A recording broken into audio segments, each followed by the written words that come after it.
देखिए, सरकारें बदलती रहती हैं, गगन कहता है चमन बदला है, चमन कहता है माली बदला है। अरे लाश ढोने वाले मेरे दोस्तों, लाश वही है, सिर्फ़ कफ़न बदला है। सरकारी कर्मचारी जो है, वो एक लाश है। हम जिस दिन शासकीय सेवा में आते हैं, हमारे सर्विस बुक, सेवा पुस्तिका के पहले पेज में हम भारत के संविधान का शपथ लेते हैं कि हम संविधान के अंतर्गत काम करेंगे। हम ना भाजपाई हैं, ना कांग्रेसी हैं। ये जिसकी सरकार रहती है, चूँकि सरकार की नीतियों का पालन करना, जब भाजपा की सरकार थी उनकी नीतियों का पालन करते थे, आज कांग्रेस की सरकार है तो उनकी नीतियों का पालन करते हैं सरकारी अधिकारी कर्मचारी। लेकिन ये आरोप लगता है भाजपा वाले जब विपक्ष में रहते हैं तो आज बोल रहे हैं कि वो पंजा छाप हो गए हैं कर्मचारी, और जब कांग्रेस विपक्ष में थी तो फूल छाप बोलते थे। कर्मचारी फूल छाप या पंजा छाप नहीं है। कर्मचारी शब्द से ही अर्थ है लोक सेवक, पब्लिक सर्वेंट। हम जनता के सेवक हैं, जनता का काम करते हैं।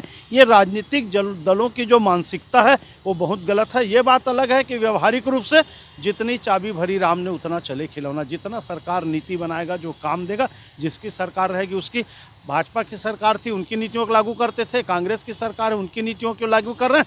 हो सकता है छत्तीसगढ़ में अब दोनों एक दूसरे के ऊपर आरोप लगा रहे हैं।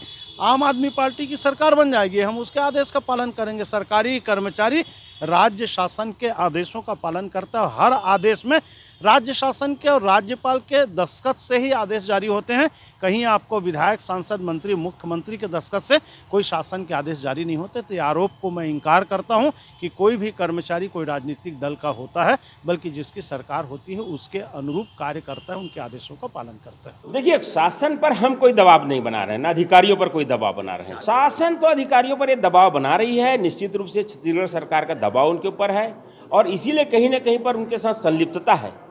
आज बघेल जी अधिकारियों को बचाने के लिए उनके वकील बन करके क्यों सामने आ रहे हैं?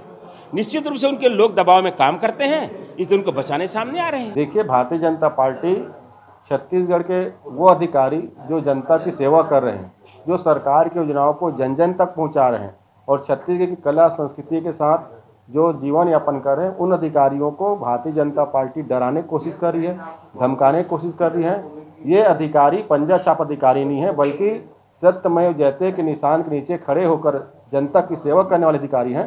डॉक्टर रमन सिंह जी और भारतीय जनता पार्टी को इस प्रकार के बयानबाजी के लिए प्रदेश के साथ देश के अधिकारियों से माफ़ी मांगनी चाहिए। पूर्व में जो रमन शासन काल था, उस दौरान प्रशासनिक अराजकताएं दिखती थी। जनता और बच्चे बता सकते थे कौन से अधिकारी सुपर सीएम है और कौन से अधिकारी सरकार के प्रमुख हैं। देखिए, भारतीय जनता पार्टी पहले ये बता देना छत्तीसगढ़ में कितने अधिकारी भ्रष्ट हैं। पूर्व मुख्यमंत्री डॉक्टर रमन सिंह 40 अधिकारियों के ऊपर ईडी की कार्यवाही की बात करते हैं, जबकि प्रदेश में भी 3 अधिकारियों का ईडी की कार्यवाही चल रही है, अभी उसमें भ्रष्टाचार प्रमाणित नहीं हुआ है।